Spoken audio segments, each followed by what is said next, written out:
MAPU ane, Inā Soia, maia o tau iloa o a'u lava o le atua. Be still and know that I am God. Be still and know what? Be still and know that I am God. One of the most truest, most intimate, most powerful truths the psalmist speaks of, with the experience of what these words mean. He himself knows full well what this experience feels like. The experience of putting all his trust in something not seen but yet so real to him. Life throws us so many curveballs. At times it's caught us off guard. And at times we're never prepared for what comes our way. Remember COVID? Since its introduction into our lives and the destruction it caused, it was a time of surprises and a time of uncertainty, a time of hardships, year of constant change, delays and cancellations. One day, things seem normal and the next everything changes. The stress and the pressure begins to build and we begin to lose our minds. We don't know how to cope with everything that's piling up. We cannot seem to take control of all the business around us. Life just becomes so fast that we cannot keep up, and we think we cannot accomplish everything. There's just too much on our plate. Life puts pressure on us, and so do people. But today, the psalmist assures you that you just need to step back, be still, and know that He is God. This song was written during a time of war, conflict, and hardship. So how is it that the psalmist can say to be still when warfare is raging around him? How?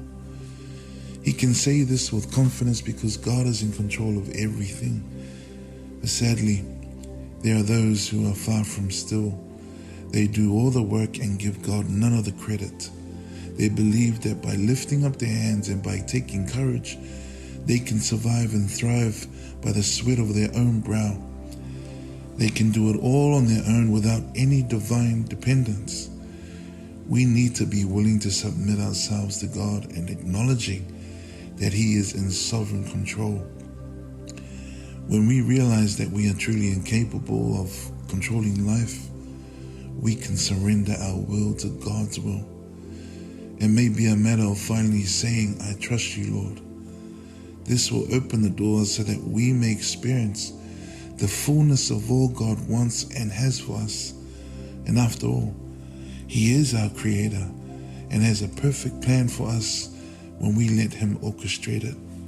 When we are still with God, we become small and He becomes big. We surrender our will and accept His. He reminds us that we are not alone. When we begin to put our trust in Him, His whispers are heard. Peace will be found. We know who He is. Rest will be found, and He is in control. We can let go and let God be God. What are you holding on to? What is holding you back today? Are you holding on to something that you need to let go of? When we cry out to God to intervene in any situation, He may not answer right away or in the way you expect. Instead, He will come alongside you and transform you from the inside out. He might say to you, my grace is sufficient for you. He might say to you, I know it's hard, but just hang on to me a little tighter. Trust me, and we'll get through this together.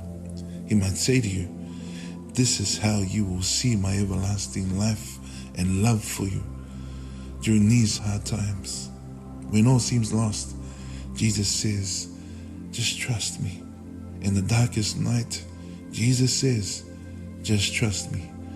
While most of us know these words and find them easy to believe in church services when things are going well, they are often much tougher to believe when we find ourselves in difficult situations. Fear paralyzes us. Fear controls our thoughts. Fear steals away our faith. And the psalmist reminds us today, be still and know that He is God. And Jesus says, don't be afraid. Just trust me. Inā Soia. Maia o tau iloa, lo tau atua.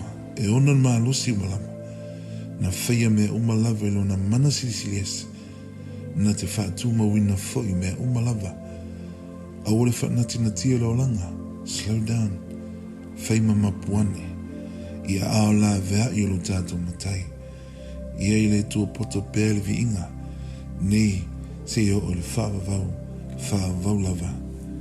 Amen.